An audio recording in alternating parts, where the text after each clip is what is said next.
la une de cette édition, un nouveau-né sur la scène politique burkinabé. La nouvelle vision, en abrégé Novi, est un parti fondé sur des valeurs et idéaux permettant de défendre la cause des sans-voix. Il a été présenté à la presse cet après-midi à Ouagadougou, parti à découvrir en début de ce journal. Installation des délégations spéciales au Burkina Faso, il y a des blocages dans certaines communes. À Kombisiri, le processus a été suspendu ce matin pour une deuxième fois. Pendant ce temps, à Lumbila, l'on préfère éviter les mésententes en privilégiant dialogue et sensibilisation. Détail de tout cela dans ce savant soir. Le tout nouveau chef d'état-major général des armées burkinabé a pris son bâton de commandement ce matin. Le colonel-major David Cabré n'a pas de temps à perdre. Il veut passer à l'offensive et travailler à la cohésion au sein des forces armées nationales. Plus de précisions à suivre dans cette édition. Également dans cette édition, nous irons à Fadangourma à la découverte de la maison Samuel. C'est un centre qui redonne de l'espoir aux jeunes et enfants en situation de rue ou ceux victimes de maltraitance ou de mariages forcés. Et c'est grâce à la congrégation des Sœurs Notre-Dame des Apôtres de Fadangourma. Vous en saurez davantage avec notre correspondant Moussa Nyoli. Voilà pour les titres à la une de cette édition. Bonsoir à tous et merci de nous suivre. Débutons par cette actualité. Il s'appelle Nouvelle Vision, en abrégé Novi. C'est un nouveau parti politique présenté à la presse cet après-midi à Ouagadougou. Il se présente comme un parti qui se fonde sur des valeurs et idéaux permettant de défendre la cause des sans-voix. Siblina Kelsey a suivi la conférence de presse de lancement. Suivons son compte rendu.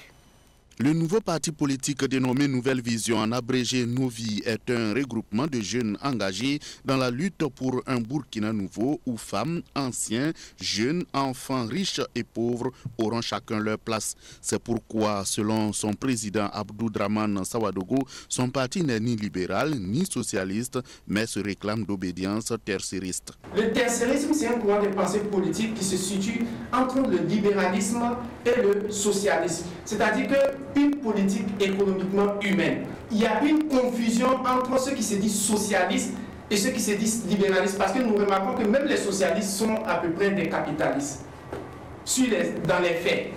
Et c'est pourquoi le tercérisme est un courant de pensée qui se situe entre les deux. Pour nous, c'est-à-dire qu'on peut créer un pays, une politique qui va permettre à ce que chacun recherche son intérêt personnel, développement des entreprises, etc. Ça, c'est le capitalisme. Et en même temps, à travers ça, que nous nous associons pour faire des œuvres sociales. Et ça, c'est le socialisme. Donc, ce sont ces deux mélangés qui créent, comme on appelle, nous ne sommes pas et nous n'allons pas être d'un bord. Comme on le dit, nous nous situons au milieu. Nous pensons que le socialisme, c'est de l'extrême. Le libéralisme, c'est de l'extrême.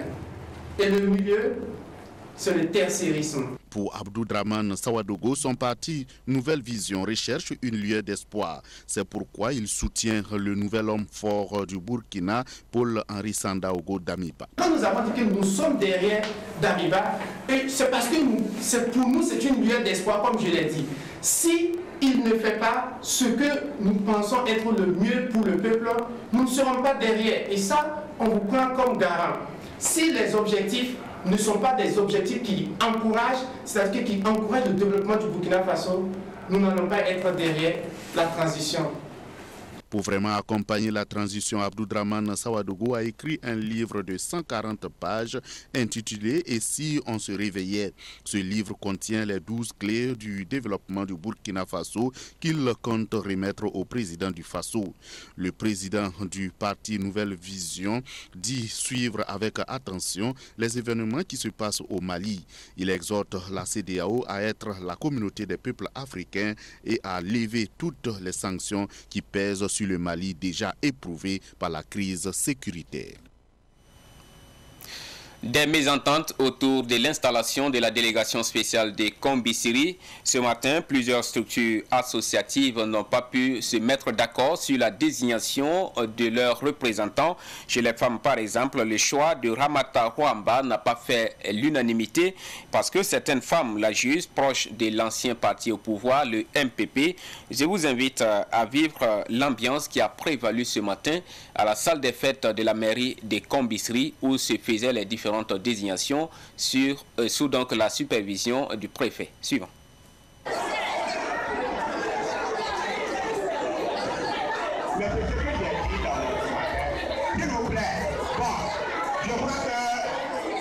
Non, je ne donne plus la parole à quelqu'un. Non, attendez. C'est ça le vidéo. Allez-y d'abord. Non.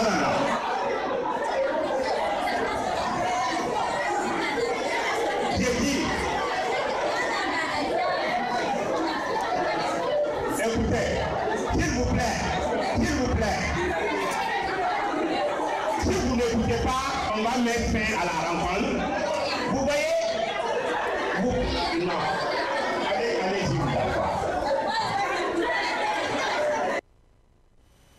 Voilà, le processus donc qui a été suspendu. Le préfet a invité les différentes structures associatives à se concerter pour la désignation de représentants qui feront donc l'unanimité.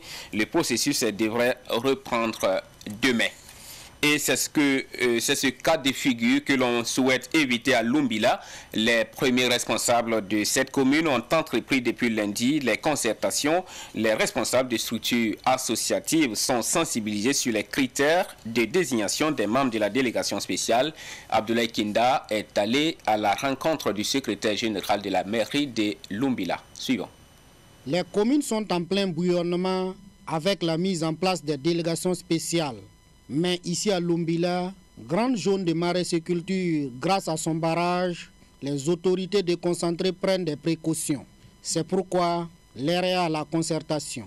Les différentes organisations cherchent le consensus autour de la désignation de leurs représentants à la délégation spéciale, selon Rasmani Nikema, secrétaire général de la mairie de Lumbila.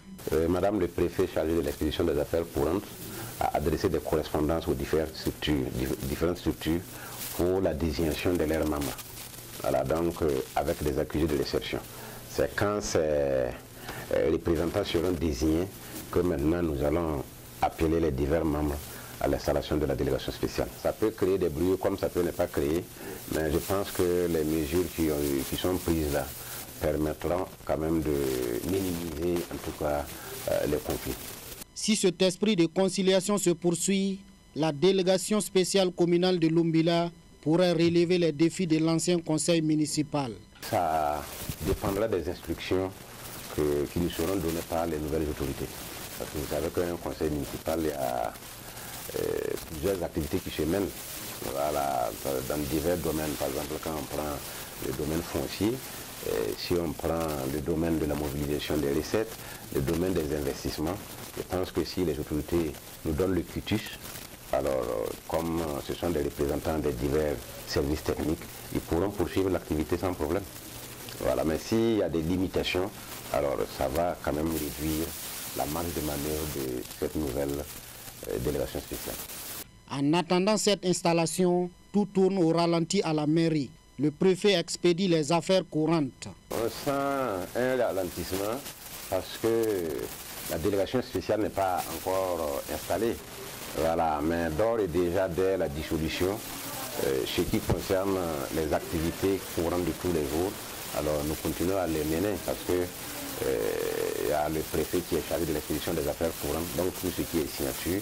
Alors vous voyez même qu'elle est déjà arrivée pour le traitement du courrier journalier et la signature des diverses correspondances que nous avons initiées.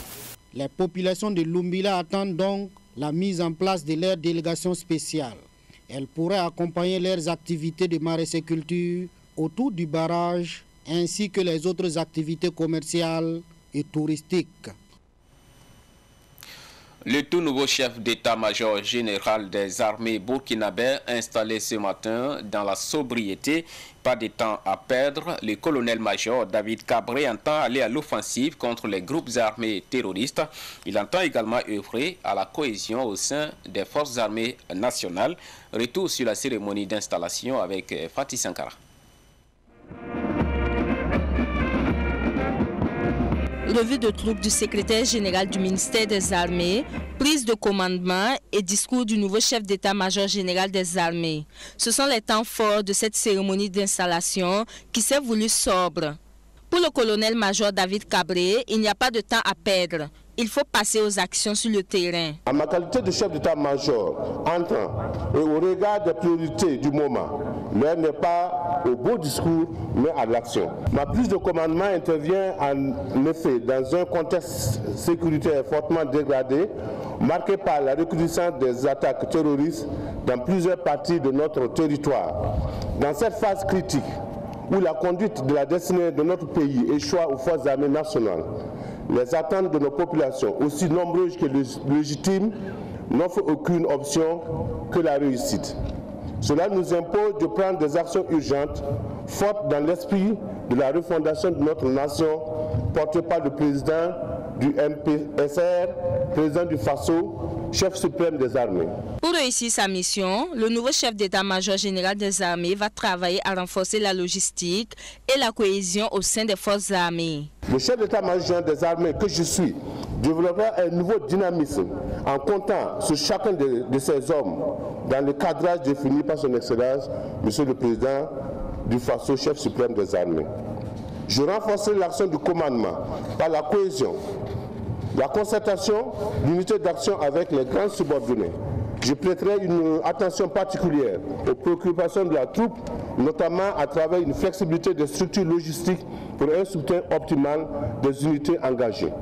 Je développerai avec le commandement des opérations du théâtre national des mécanismes précis de planification, de conduite et de coordination des opérations en réorientant notre action vers l'offensive. Avec les services techniques et en conformité avec les textes en vigueur, je travaillerai à améliorer la prise en charge des soldats blessés au front, tout en prêtant une oreille attentive aux difficultés des familles des militaires blessés. Le colonel-major David Cabré appelle la population à faire corps avec l'armée dans la lutte contre l'île terroriste. Il est désormais acquis que l'engagement militaire n'est qu'un pilier de la solution contre le terrorisme. La contribution des populations civiles constitue en effet un aspect important sur lequel il faut mettre un accent particulier.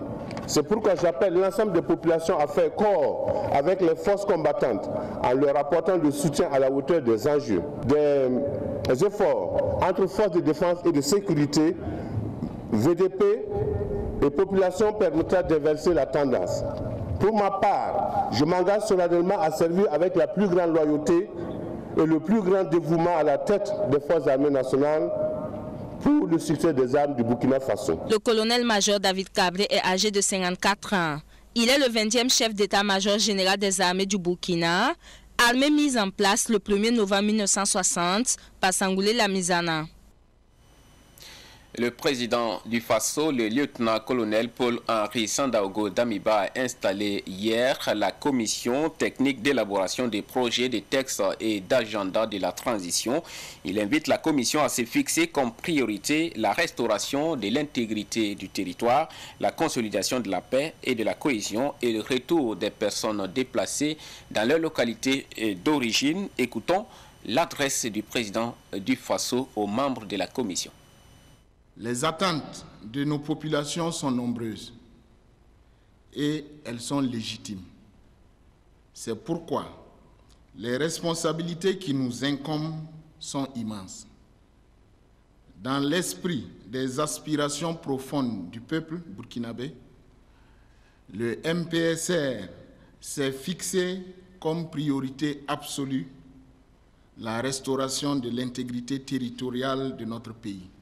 À mon sens, cela constitue un préalable pour entamer la refondation de notre nation sur les valeurs cardinales qui ont toujours constitué le ciment de notre vivre ensemble. Nous devons par ailleurs apporter une réponse efficace et urgente à la crise humanitaire et aux drames socio-économiques engendrés par l'insécurité. Aussi, le renforcement de la bonne gouvernance, la lutte contre la corruption et l'assainissement de la vie politique constituent des clés pour la construction d'un Burkina nouveau. Mesdames, Messieurs, la mise en route de tous ces chantiers nécessite une vision et une démarche claire en adéquation avec les aspirations du peuple. Elle nécessite également que des hommes et des femmes sacrifient de leur temps, de leur imagination et mettent en synergie leur intelligence.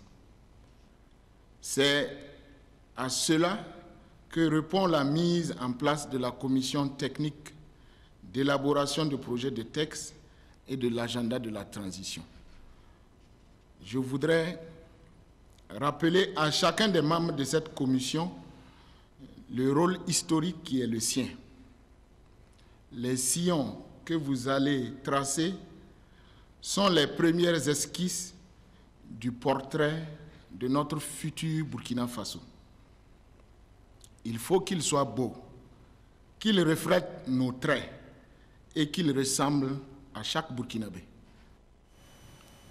Voilà, et l'on s'intéresse à présent à cette réaction sur la composition de cette commission qui a été installée pour Korotimi Debo Lobo Diallo du cadre 2 heures pour nous, 2 heures pour Kamita. La composition de cette commission n'a pas trop pris en compte le genre. Pour elle, une seule femme sur 15 membres, c'est insuffisant. Mireille Ouedraogo et Fatih Sankara sont allés à sa rencontre. Suivons le reportage.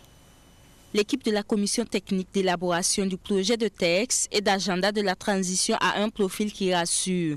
L'équipe inspire confiance et pourra proposer des textes de qualité selon Debo Lobo Diallo du cadre 2 heures pour nous, 2 heures pour Kamita.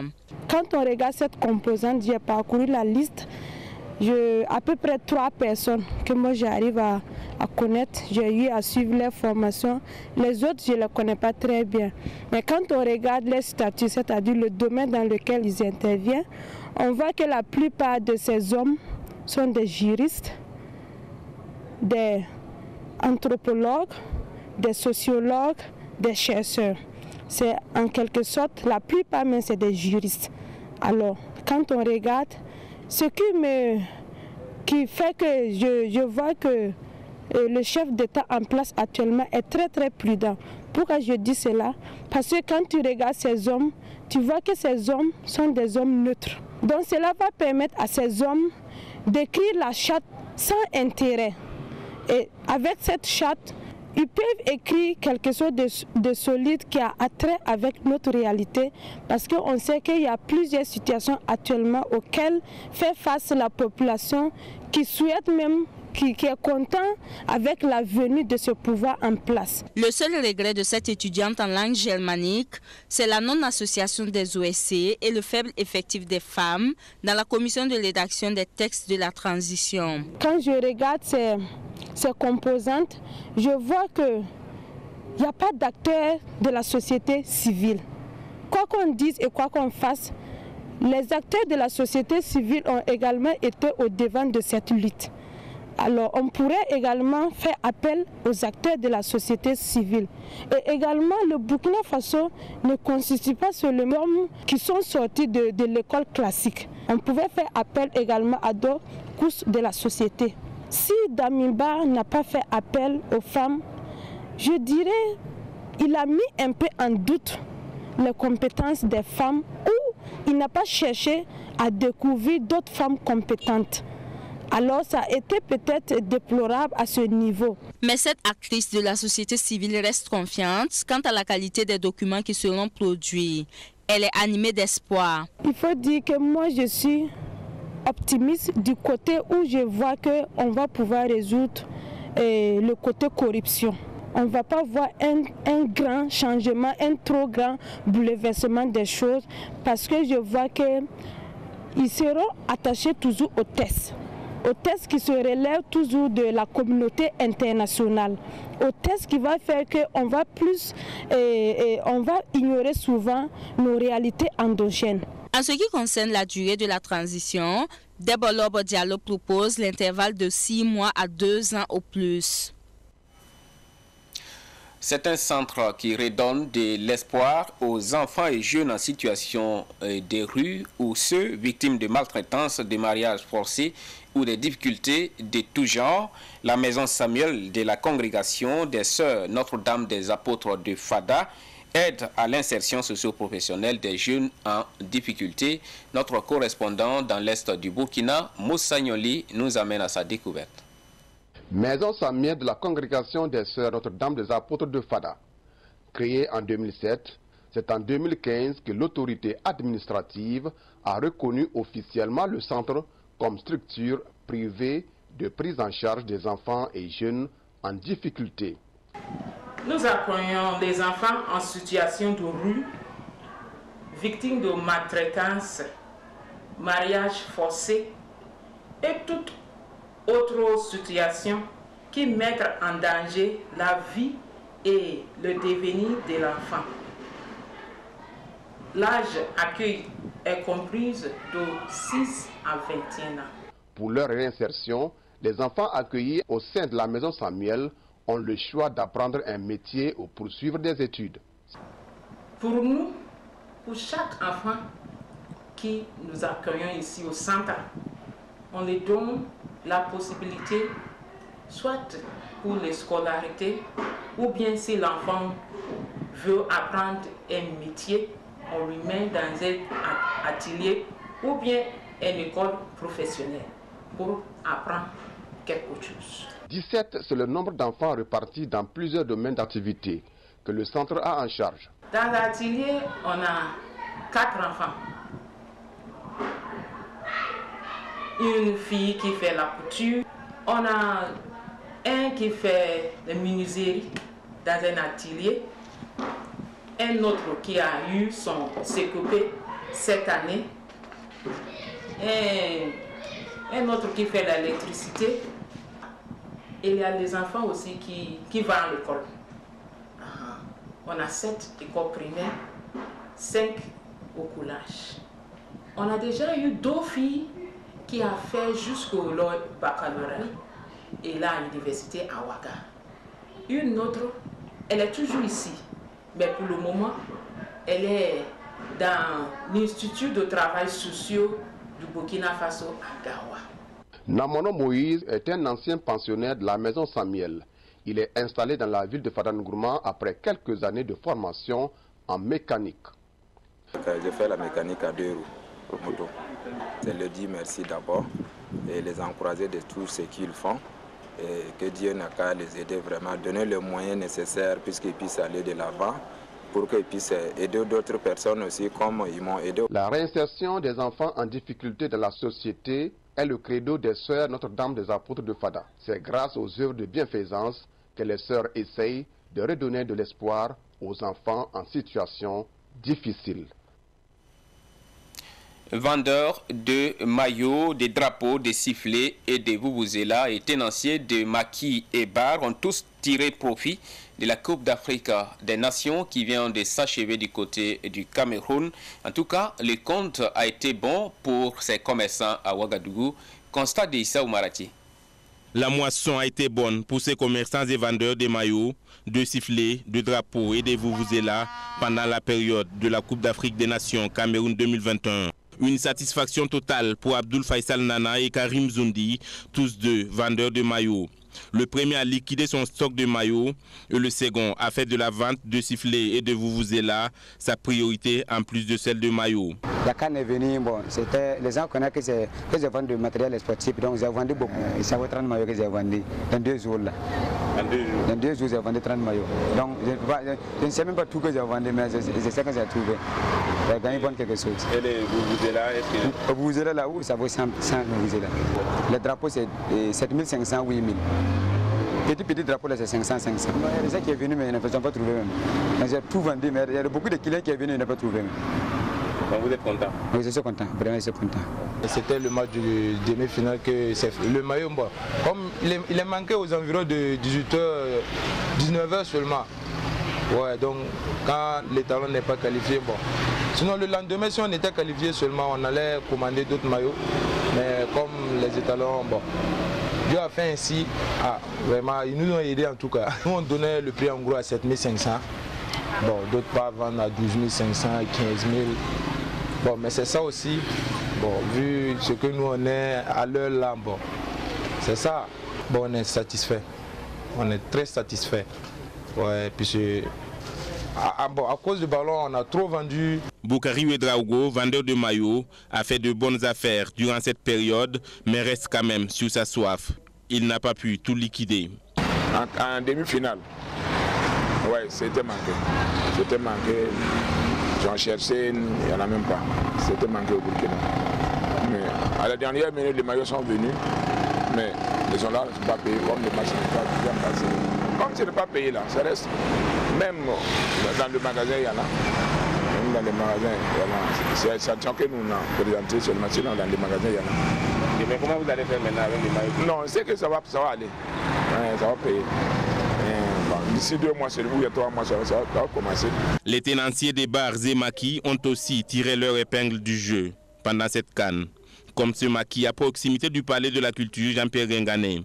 Son chiffre d'affaires montait à plus d'1 million de francs CFA par jour contre un peu plus de 200 000 francs CFA actuellement.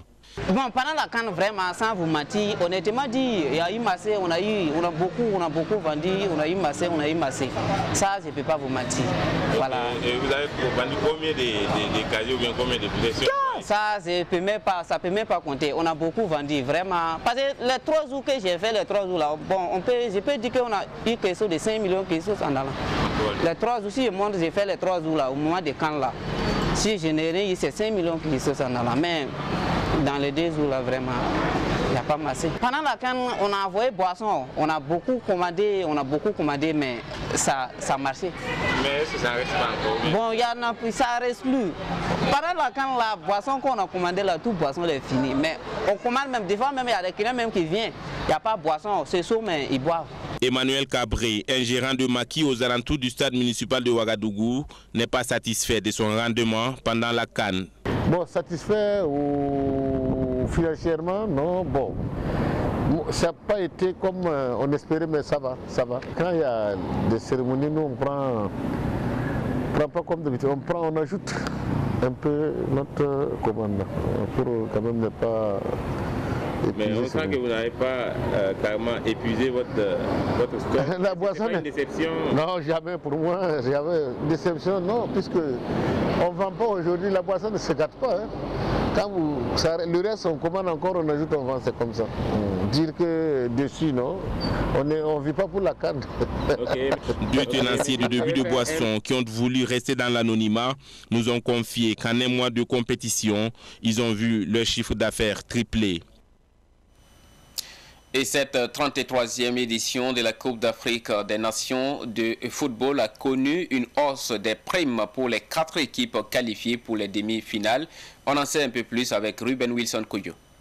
La valeur des primes de la Coupe d'Afrique des Nations 2021 a été revue à la hausse. Ainsi, le vainqueur de cette 33e édition, c'est-à-dire le Sénégal, a empoché en plus du trophée et des médailles en or, un chèque de 5 millions de dollars, soit 2 milliards 500 millions de francs CFA, soit une augmentation de 250 millions de francs CFA. L'Égypte, finaliste malheureux, a reçu en plus des médailles en argent une somme de 2,75 millions de dollars, soit 1 milliard 375 millions de francs CFA. Le Burkina Faso et le Cameroun, les demi-finalistes, ont perçu une prime de 2,2 millions de dollars chacun, soit 1 milliard 100 millions de francs CFA. Notons qu'au total, l'augmentation de cette Coupe d'Afrique des Nations est de l'ordre de 1,850 millions de dollars, soit 925 millions de francs CFA. Et l'on s'arrête ici pour cette édition. Je suis ravi de vous l'avoir présenté. Merci à tous de l'avoir suivi. Passez une excellente soirée.